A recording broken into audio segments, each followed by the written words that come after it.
El 6 de septiembre arriban a Sanlúcar de Barrameda. En el muelle la gente es incapaz de reconocer en aquel puñado de muertos vivientes la orgullosa escuadra que partió de allí 3 años antes. La nave y ellos mismos están tan maltrechos que piden que un barco los remolque hasta Sevilla. Pero, ¿qué ocurrió durante la vuelta? ¿Cómo los acompañó la muerte? En el viaje de los tiempos te lo contamos.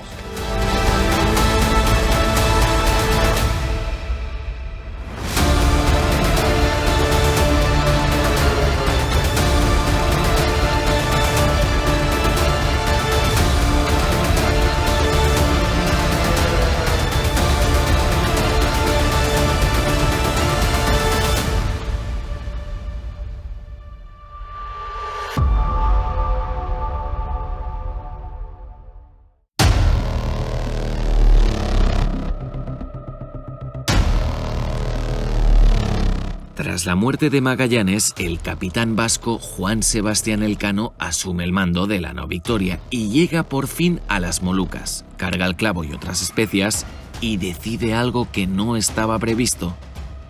No volver por donde habían venido, sino por aguas inexploradas del Índico Sur, adentrándose así en la zona portuguesa. Las naos ya han salido de las Molucas y ya van en su camino de vuelta, ¿no? Pero, Enrique, ¿cuánto tiempo tardan desde que salen de las Molucas hasta que llegan a Cabo Verde? Bueno, eso es un viaje absolutamente increíble, la verdad. Porque ellos se separan ya definitivamente los dos barcos, la Trinidad y la Victoria, que quedaba un 21 de diciembre. Y van tocando algún puerto hasta el 25 de enero. Pero fíjate, desde el 25 de enero, que es el último puerto que tocan en las Molucas, hasta el 9 de julio no vuelven a pisar tierra. O sea que, imagínate, son como unos 165 días por un mar que nadie jamás antes había cruzado. Porque se había cruzado el Índico, pero costeando. Entonces, imagínate cómo tuvo que ser aquel viaje. De hecho, fue mucho más complicado, mucho más cruel que aquel famoso viaje por el Pacífico, claro, cuando ellos pasan desde el estrecho de Magallanes hacia Filipinas, ¿no? Así que fueron una cantidad de días terribles. ¿Por qué no toman tierra? Pues hay varios motivos por qué no toman tierra. Una vez es porque las propias tempestades no lo dejaban, otras veces los manglares, otras veces porque estaban en las zonas portuguesas, otras veces los vientos los arrastraban, la pérdida del trinquete. Es decir, que hay un montón de dificultades y terminan apareciendo en Cabo Verde ya de una manera irremediable. ¿Y se sabe cuántos hombres más o menos iban? Sí, se sabe. Bueno, ellos empezaron con casi 60 hombres y fueron muriendo por el camino y fueron falleciendo, en fin, todos esos problemas que ya todos conocemos. Pero cuando llegan a Cabo Verde son los 18 hombres que van a llegar a Sanlúcar, más los 13 que se van a quedar prisioneros en Cabo Verde, que es cuando se descubre que es lo que el viaje de dónde venían y todas esas cosas. Y más 3 indios, porque llegan 3 nativos también a Sanlúcar, con los 18 llegan 3 nativos. Evidentemente, estos 3 nativos no dieron la vuelta al mundo, pero también llegaron con Elcano. ¿Y es cierto eso de que el rey de Portugal intentó o mandó a capturar el barco? Bueno, es que el rey de Portugal iba detrás de esta expedición desde Sevilla. O sea, no la quiso aceptar, pero tampoco quería que se hiciera, efectivamente, ¿no? Porque eso iba en contra de sus intereses. Como el perro del hortelano, ni como ni dejo comer. Claro, era una estrategia para decir, yo no puedo permitir. Ten en cuenta que ellos habían estado ya en las Molucas mucho antes y que veían que aquello era un negociazo, ¿no? Claro. Entonces no podían permitir que un país rival pues suplantase un poco la función que ellos estaban haciendo. Entonces desde Sevilla ya nos crea un problema muy grave, ¿no? Y van persiguiéndoles continuamente, constantemente. Y ellos, de hecho, la derrota que hace Elcano por el sur del Índico es para evitar precisamente toda esa zona portuguesa que era dominada por ellos, ¿no? O sea que estaba permanentemente vigilado, ¿no? Por decirlo así. Lo que pasa es que no los pillaron, claro. Pillaron ahí de aquella forma, pero consiguieron su objetivo.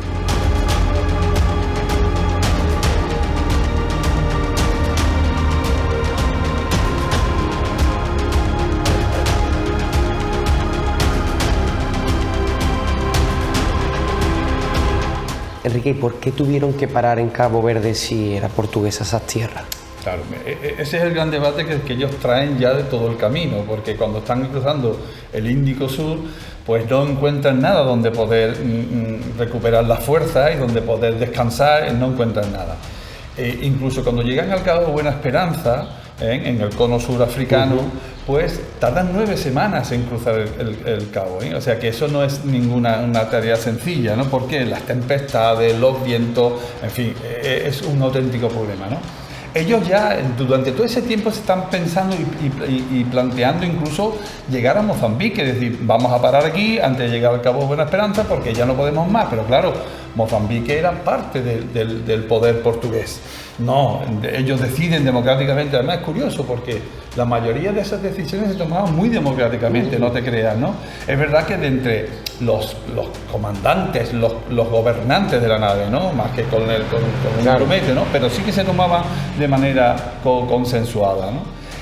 Deciden seguir y arriesgarse, pero es verdad también que cuando ya han cruzado el Cabo de Buena Esperanza, se plantean que no tienen más remedio que llegar a la altura de Cabo Verde porque no saben si van a llegar vivos a Canarias, que está un poquito más arriba, y deciden pensar y manifestar cuando lleguen a Cabo Verde que han llegado, que vienen de América.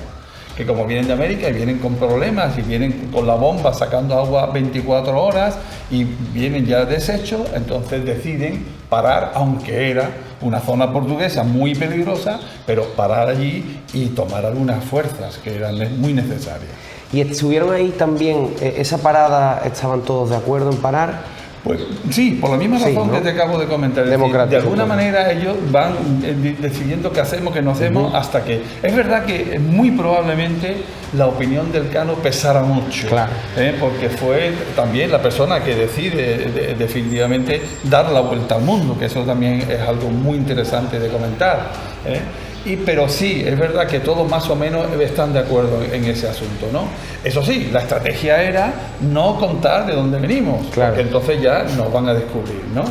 Pero se produjo una serie de situaciones que les obligaron un poco a lo que pasó después, ¿no? ¿Y qué pasó ahí? Cuéntame. Bueno, pues efectivamente, lo que pasó es que enseguida los atendieron estupendamente, se los alimentaron, ellos mandaban una chalupa, un esquife, sí, que se llama, lo mandaban a tierra, traían algunas viandas y se fueron reponiendo unos días, ¿no? Porque eso fue el día 9 y el día 14 tienen que salir corriendo.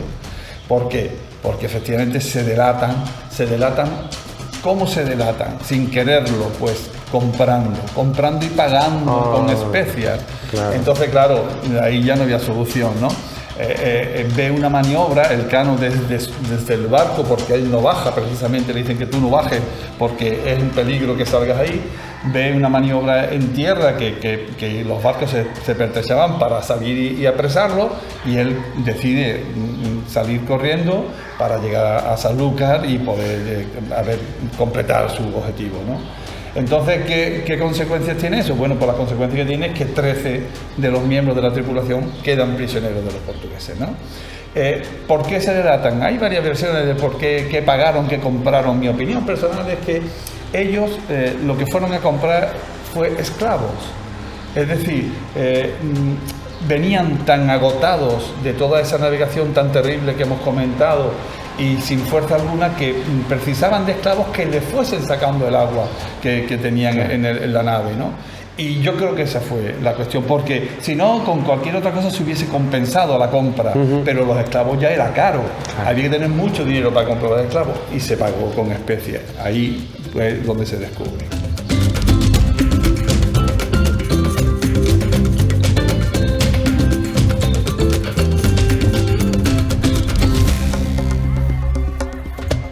Bueno, y una vez que llega a Sanlúcar, el Cano se acuerda de esos prisioneros de Cabo Verde, ¿no? De hecho, se lo explica al emperador en esa carta que escribe desde Sanlúcar. Cuéntanos. Sí, y no solamente de los prisioneros que quedan en Cabo Verde, que eran los más recientes, ¿no?, sino de todos sus compañeros y la familia y los que habían perecido en el camino, ¿no? Efectivamente, además, precisamente para los saluqueños esto es un detalle muy importante para nosotros, ¿no? ¿Por qué? Porque se atestigua que llegan y dan la vuelta al mundo el 6 de septiembre cuando llegan a Sanlúcar, ¿no? La carta es una carta preciosa, no tiene ningún reparo, es una carta muy bonita que va a contar, primero a contarle al rey cómo hemos dado la primera vuelta al mundo, ¿no? Y eso era muy trascendente. Eso va a cambiar la faz de la Tierra, eso va a cambiar el concepto que se tiene del mundo, ¿no? Y después, sobre todo, esa parte noble de pedirle al rey que haga el favor de, con sus parientes en Portugal, que eran familia, lógicamente, pues que intervenga para poder liberar. Efectivamente, semanas después todos son liberados, todos vuelven prisioneros, pero llegan a Lisboa y de Lisboa llegan a Castilla de una manera extraordinaria, ¿no? Entonces, por eso es ese valor que tiene el Cano, cómo reconoce las virtudes de sus compañeros. Un acto de compañerismo. Absolutamente, ¿no? O sea, que vea esa relación tan fluida que tenían y tan apreciada entre unos y otros. Incluso después la historia va a contar las consecuencias de todo esto, cómo algunos van a seguir siendo amigos eternos, ¿no? Hasta que mueren, ¿no? Y nos encantan las curiosidades, como ya sabes. No sé si podrías contarnos algo más, alguna curiosidad más sobre la circunnavegación. Muchísimas, hay tantas historias como personajes, ¿no? Y son 247 personajes, porque ya ves tantas historias, ¿no? Esa es muy bonita, la de los submarinistas, esos del Maluco. Bueno, eso es curioso, es por lo menos curioso. Mira, cuando ellos están en las Molucas y ya han cargado sus naves con todo, el clavo, la pimienta, todo lo que llevaban, todo lo que traían, la Trinidad hace aguas. Y claro, el rey Almanzor, el sultán, le dice, bueno, pues no te preocupes, que yo tengo unos submarinistas maravillosos que se van a sumergir y van a ver dónde están las vías de agua, porque claro, los barcos estaban. Entonces no había los medios que hay hoy, lógicamente. Y qué curioso cómo lo hacían, fíjate, ellos son muy destacados, son muy buenos submarinistas, aún hoy día en aquella zona de Indonesia, pues hay expertos submarinistas a pulmón, ¿no? Entonces ellos se sumergían alrededor del casco del barco, con el pelo muy largo que se dejaban, y donde el pelo se pegaba al casco, ahí había una vía de agua. Y entonces así fueron descubriendo dónde había las distintas vías que el barco ya venía sufriendo de tanto caminata, de tanto paseo, ¿no? Pero fíjate qué cosa más curiosa, desgraciadamente la Trinidad tenía una vía de agua bastante considerable en una parte y la tienen que sacar a tierra para poder prepararla, ¿no? Arreglarla. Y hay otra muy bonita, bueno, muy bonita, no tan bonita, pero curiosa más bien, de Pigafetta, ¿no? Parece que se ahoga, ¿qué pasa ahí? Bueno, Pigafetta también, el hombre, que ya sabéis que es un personaje que de alguna manera le agradecemos lo que escribió, ¿no? Aunque haya determinados aspectos de su relato que se pueden discutir y que hay que discutir, pero bueno. Es verdad que un día está el hombre intentando pescar, estaba solo, y resbala y cae por la borda. Con tan buena suerte y con tan mala suerte a la vez, porque nadie lo ve y nadie lo oye, pero termina agarrándose a un cabo. Y durante un rato está el hombre luchando con esto hasta que algún compañero ya lo ve, lo rescata, ¿no? Y eso lo cuenta él mismo cuenta cómo está a punto de ahogarse. ¿Y un lunes santo era? O... Sí, precisamente. Vamos, que casi nos quedamos sincronistas, ¿no? Bueno, hubiera sido una pena que no hubiésemos terminado. La verdad es que sí.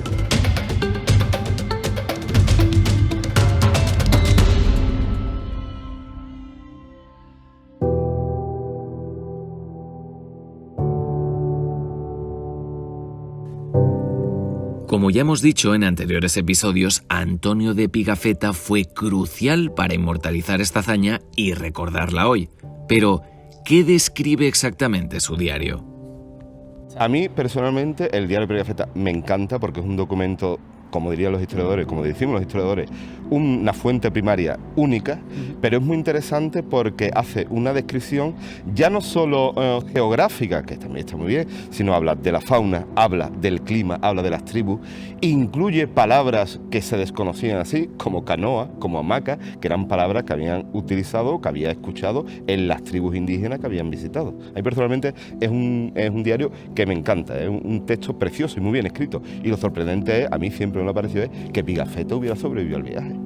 de esos 250 hombres, hombre, qué casualidad que el sobresaliente sobrevive, que es el cronista, ni más ni menos. Si se hubiera perdido, Juanje, no hubiéramos tenido posiblemente todos los datos que poseemos hoy en día del viaje de la primera vuelta al mundo.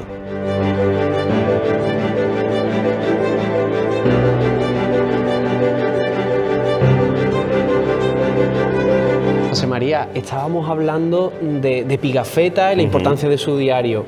¿Qué fue de él una vez terminó la expedición? Es curioso porque una persona que ha tenido tanta importancia desde el punto de vista histórico, curiosamente sabemos muy poco después del viaje de la Vuelta al Mundo. Sabemos que va a Valladolid, le entrega una copia a Carlos V, después viaja a Portugal, curiosamente le entrega una copia al rey de Portugal, Juan II, viaja a Francia y le entrega una copia a la regente madre de Francisco I, de su diario, y después le entrega otra copia de su diario al Papa en ese momento. Prácticamente no sabemos nada, lo único que se baraja, que murió sobre 1535 y que en sus últimos años estuvo al servicio del maestre de la Orden de Roda, a la cual pertenecía, pero poco más se sabe. La cuestión es que en 1536 se publica su diario en lengua italiana, que esto es muy importante de resaltar. Y si nos vamos ahora, vamos a empezar a soñar. Si nos vamos al 16, ¿no? Y nos ponemos en el lugar 1522. de efectivamente, nos imaginamos esa bahía de Sanlúcar de la que hablábamos, esos marineros llegando. ¿Cómo podemos imaginar o cómo se pueden imaginar los espectadores que fue esa llegada? Pues tenemos que empezar aclarando que desde el punto de vista local siempre se dice no hay datos de la llegada. Es cierto, no hay datos de la llegada, pero sí en el Archivo Municipal de Sanlúcar, que es una auténtica joya, junto con el Archivo de Macedonia, se conserva un tipo de documento que son las actas capitulares. ¿Qué son las actas capitulares? Pues muy sencillo, donde se registraban las decisiones del Cabildo. Hay un vacío documental, es decir, no se conservan las actas de 1519, por tanto no sabemos cómo fue la partida, pero curiosamente sí se sabe cómo fue la llegada de 1522. Sanlúcar estaba sufriendo un brote de peste, que esto es muy importante resaltar.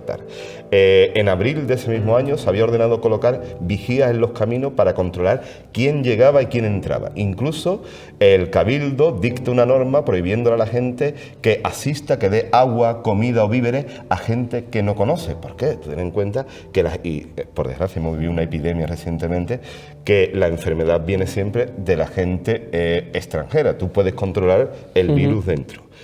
Curiosamente, en agosto, fíjate Juanje, agosto de 1522, llega la noticia a Sanlúcar de que hay un brote de peste en el Algarve. El Algarve está aquí al lado.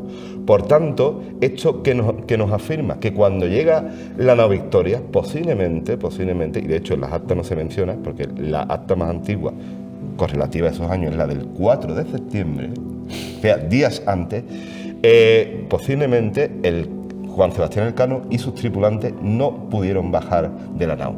Sí se sabe, y esto el profesor Tomás Monzón lo tiene muy bien documentado, que se les envió cuando llegan 12 arrobas de vino y 75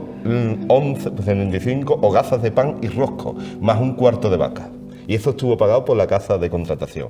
Y es un sanluqueño, Pedro Sordo, el que remolca la nao Victoria, que llegó completamente escorada. Tú piensas una cosa, según la casa de contratación, se tardó 21 días en extraerle el agua a la nao Victoria, en Sevilla. Madre mía. O sea, tú imagínate cómo llegó ese barco que encima traía el palo mayor roto que se lo había partido en el Cabo de las Tormentas.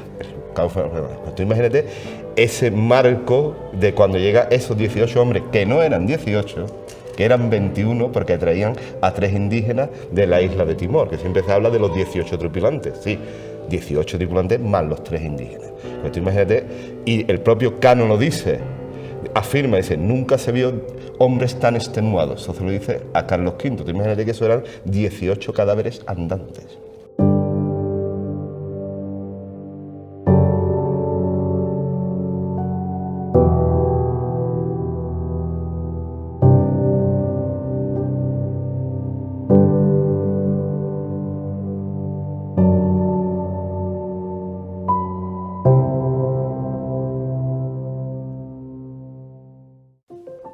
Es una gran gesta, como estábamos hablando, un viaje bastante complicado en el que era un viaje 100% prácticamente comercial. Totalmente. ¿Y el beneficio de esa expedición cuál fue? A ver, el propio Juan Sebastián Elcano es curioso, en su carta le dice a Carlos V, hemos recaudado muchas especies, dice, pero el mayor éxito, lo dice más o menos así, ha sido que hemos completado la redondez de la tierra.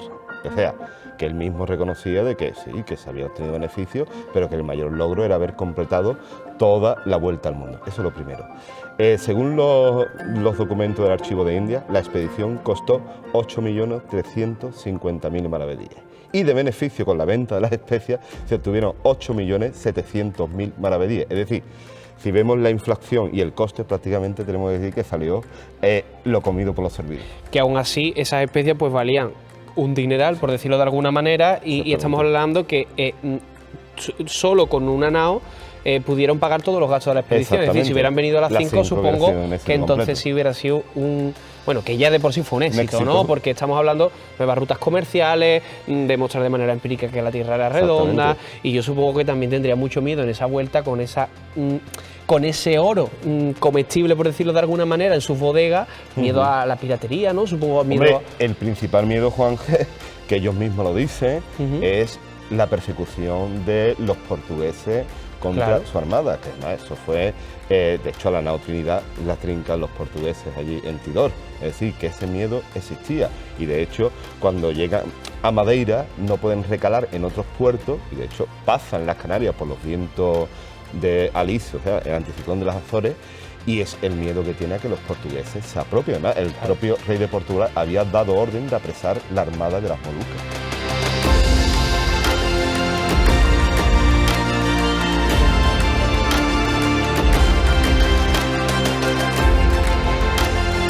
Bueno, hablábamos de esa llegada a Sanlúcar, ¿no? Y esas peculiaridades, esa carta del Cano que habla también de esa llegada a Sanlúcar, pero ¿sabemos algo de esa llegada a Sevilla? Lo poco que sabemos, aparte de los datos contables, es lo que describe Pigafetta, que dice de que la nao Victoria llega al puerto de las Muelas de Sevilla el 8 de septiembre de 1522. Y curiosamente dice, al martes siguiente, no dice exactamente qué día fue, los tripulantes bajaron descalzos con un cirio en la mano y se encaminaron a darle las gracias a la Virgen de la Victoria, Nuestra Señora de la Antigua, que está en Triana. Eso es lo que sabemos. Lo curioso es que realmente cuando ellos parten de Sanlúcar en 1519, ellos celebran la misa o le piden a Dios que el viaje sea bien en el convento de San Jerónimo de Sanlúcar Barrameda, hoy desgraciadamente desaparecido. Y supongo que una vez que llegan y hacen todo eso que me comenta, el Cano, ¿qué es lo que hace el Cano cuando llega? Pues el Cano manda la carta desde Sanlúcar, que es curioso, que por cierto al correo que le manda, tardó, fíjate, desde Sanlúcar a Valladolid, Juanje, tardó aproximadamente unos 5 días. Y el emperador, cuando recibe la carta el 10 de septiembre, premia al correo con 5.000 maravedíes. Ese hombre pegó, vamos, completamente, hizo el negocio de su vida porque, claro, el emperador se alegraba mucho de recibir esas noticias. El Cano llega a Sevilla y automáticamente el emperador responde a la carta, que se sabe perfectamente, que escribe Francisco de los Cobos, y le manda que se desplace a donde él esté, y dice la carta, no a Valladolid, dice donde yo esté, pero la casualidad que la corte está en Valladolid, con las 2 personas de mayor juicio que habían sobrevivido, que era Francisco de Albo y Hernando Bustamante, y se presenta en la corte en Valladolid y le describe cómo ha sido el viaje. ¿Y qué fue de la otra protagonista de la nao Victoria? Sobre la nao Victoria es muy curioso porque vamos a empezar, como le digo yo a mis alumnos, vamos a empezar contando la leyenda, que aunque es falsa, pero es muy bonita. Hay una leyenda del siglo XIX que recoge un escritor de Sanlúcar, Fernando Guillama, que cuenta cómo Carlos V ordenó que la nao Victoria permaneciera para todo el tiempo posible, o sea, se quedara anclada en Sanlúcar como recuerdo inmemorial de la hazaña. Eso obviamente es falso, pero la leyenda es preciosa y que al final el tiempo terminó desgajándola y destrozándola. Sin embargo, el final histórico verdadero es más prosaico. La nao Victoria se subasta a los pocos años, la compra una familia de Sevilla, Esteban de Centurión, ellos se lo arrendan a unos comerciantes italianos y lo último que sabemos es que sobre 1526 hace un último viaje y desaparece en una travesía en las Antillas. Es lo único que se sabe.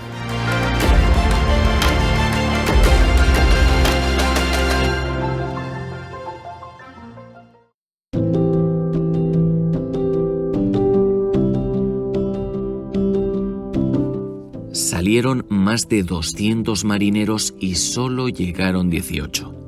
Como ya hemos visto, esto fue debido a enfermedades, hambre y conflictos con poblaciones indígenas. Por tanto, podríamos decir que la muerte los acompañó durante toda la travesía. ¿Cómo lo gestionaron? La muerte se gestionó primero porque existía un confesor en cada nao. Se confesaban y ya no iban al infierno.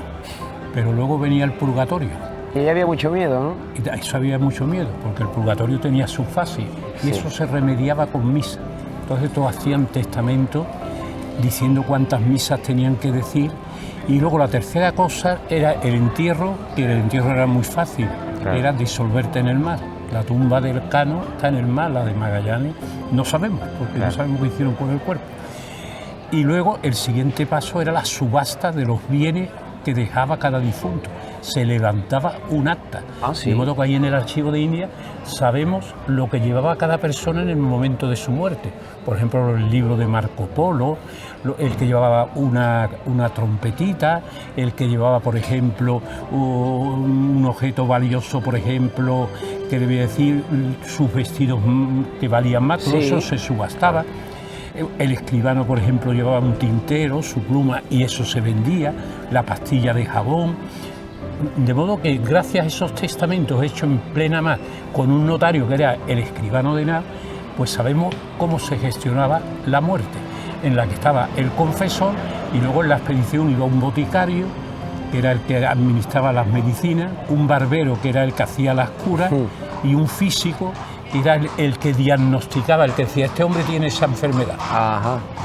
De modo que una buena muerte tenía un confesor y el equipo médico, y todo eso se congeniaba así la muerte. ¿Y qué era eso de juego de fortuna? Juego de fortuna, la fortuna se representa en un tapiz en el Palacio Real de Madrid, en que la fortuna está montada en un caballo sin bridas y sin estribo. Y el que está montado en el caballo está ciego. Y en una mano tiene rosas y en otra tiene piedra. Y la fortuna era eso, que lo mismo te puede caer piedra que fortuna. Y el que se embarcaba en un barco de esto, por una expedición como fue esta de la Vuelta al Mundo, se embarcaba al albur de la fortuna. Por ejemplo, Magallanes tuvo mala fortuna. Y el Cano tuvo buena fortuna. ¿Y tenían ganas de hacerse ricos? O sea, hemos visto ahí el león en el Alcázar el otro día, estuvimos viendo el león, y dice Azutrunque, o vencer o morir. Habían dos alternativas para estos hombres que se embarcaron. O vencer y conseguir el objetivo, o morir. O si se quedaban aquí en tierra, morir de miseria, morir anodinamente, o sea, vivir anodinamente o morir. Entonces era lo mejor lo otro, porque la fortuna te podía dar. Bueno, ¿y cómo se alimentaron durante tantísimos meses, Manolo? Pues tenían unas raciones. Primero, el vino era fundamental. Uno de los gastos más importantes que se hicieron en esa expedición fue la del vino. Tenían el pan que era en forma de trigo, en forma de harina o en forma de bizcocho. El bizcocho es dos cocho cocido, 2 veces cocido, que es como galleta. Luego llevaban mucho pescado seco, mucha sardina, mucha cecina, lo que es el jamón salado, mucho alimento con especias, mucha legumbre, garbanzos, todo eso es bonito, garbanzo, y con todo eso iban manteniéndose. Y luego lo que llamaban el alimento de refresco, que pescaban siempre que podían, para ahorrar. Y cuando llegaban a una isla, si había algún alimento, pues hacían un potaje con la verdura que encontraban. Pero ese alimento faltó, ¿no? Porque de hecho había las previsiones de que, por ejemplo, el Océano Pacífico tenía esas dimensiones, no estaban. Se llevaron muchos meses sin encontrar tierra. ¿Qué pasó con la comida? Ese es uno de los problemas por los que el Cano y Andrés de San Martín estaban de acuerdo con los rebeldes contra Magallanes, que preferían haberse vuelto a Sevilla y haber repuesto ya el viaje, haber hecho directamente y haberse enfrentado con el océano, que era el gran desconocido. porque hoy día cualquier submarino, cualquier barco de la Armada que sale de Rota o de donde sale, tiene un programa de los días que van a estar, cuánta agua van a consumir, y eso en aquel entonces no se pudo hacer. Claro. Entonces esa prudencia era la que recomendaban algunos de la expedición, porque otros eran unos envidiosos, pero ahí había gente en la expedición que era partidario de esa vuelta por el tema de la subsistencia, porque una persona sin comer es una nulidad. En el siglo XVI, la forma de vestir era extremadamente importante y a menudo reflejaba el estatus social, la ocupación y la cultura de una persona. La vestimenta era una parte fundamental de la vida cotidiana y estaba sujeta a regulaciones estrictas según la jerarquía social. Las diferencias en la vestimenta eran una manera clara de distinguir la posición de una persona en la sociedad de esa época. ¿Y había diferencia entre la ropa de Magallanes y la del Cano? Pues sí, la del Cano la conozco perfectamente porque está detallada hasta el último detalle. Su capa aguadera, que era una capa impermeable, sus jubones, que lo ponían más alto, sus sayos, que eran mucho más frescos, su cuera, como la del general Custer de la batalla de los Estados Unidos, vamos, sí. Llevaba su cuera, sus sombreros variados de París, tal, sus calzas, que combinaban con sus colores. Él jugaba con la seda, jugaba con el chamelote, jugaba con sus sombreros. O sea, era un hombre que llevaba un vestuario, algunos sin estrenar cuando murió. Yo creo que lo estaba guardando para cuando él hablase con los isleños. Ajá. Pero de Magallanes lo que sí sé es que le gustaba mucho tener las espadas. Estoy seguro que llevaba un vestido de estos acorazados, vamos, de estos vestidos que se hacían con alambre y algodón apretado, que prácticamente eran una coraza. O sea, el otro es más militar. La elegancia del Cano no la tenía Magallanes, aunque Magallanes vestía el hábito de la Orden de Santiago, que con ese blancor y esa cruz de Santiago impresionaba, pero el otro lo superaba con los tafetanes y los bordados. La música dicen que es la cura del alma. Y yo supongo que ante tantísimas dificultades también jugaría un papel fundamental, ¿no? Muchísimo, porque en las cuentas está consignado perfectamente que llevaban tambores y panderos. Esto quiere decir que bailaban y cantaban. Está también confirmado como aquí en la plaza de Sevilla y seguramente en la alcaicería de Sanlúcar se vendían unos pliegos con versos de romance y yo estoy seguro que esos romances los cantaban. Además, en esas subastas que se hacían cuando moría un marinero, casi todos llevaban su flauta o llevaban su vihuela. Yo estoy convencido que en esas largas horas de la tarde, incluso de las primeras horas de la noche, tenían ellos su solaz, su horario de televisión. Claro. Lo que pasa es que entonces era espontáneo, como cuando en Navidad nos juntamos a cantar. O como cuando nos vamos en el Rocío y empiezan a cantar sevillanas, ¿no? ¿Y qué era la barra de Sanlúcar, que tanta fama tenía? La barra de Sanlúcar es tan importante que quien no atravesaba la barra, todo lo que había preparado, todo el dinero que se había gastado, lo podía tirar allí en Arenas Gordas o en Salmedinas de Chipiona. O sea, ahí había que embarcar. Y eso solamente lo sabían los prácticos de Sanlúcar. En las cuentas de la Casa de la Contratación está el pago al práctico. Ese es un protagonista fundamental, porque ni la vuelta al mundo se hubiera concluido si la nao Victoria hubiera encallado y se hubiera perdido allí, la barra, ni hubiera empezado. Tanto que yo estoy convencido que una de las grandes preocupaciones de Magallanes fue el dominio de la barra y de la corona. Claro. Y Sevilla fue importante como puerto porque existía la custodia de la barra. Y que yo estoy seguro que los navegantes, cuando venían después de la vuelta al mundo y pasaban la barra y comieron esos melones y esa carne de vaca por primera vez, dijeron, hemos terminado el viaje. Ya hemos llegado a Sanlúcar, hemos pasado la barra, ¿no? Administrativamente se les pagó el jornal, claro, hasta el día que desembarcaron aquí en el puerto de Las Muelas y les pagaron su... Pero ellos cuando llegaban a Sanlúcar era como ya hemos pasado todo, ya lo que queda es... O sea, tanto que en las cuentas se habla de la salida de Sevilla y de la entrada de Sanlúcar. Y en la vuelta, que fue un día de diferencia, también dice entrada en Sanlúcar y entrada en Sevilla. Porque Sanlúcar era el río donde se abraza el río con la mar.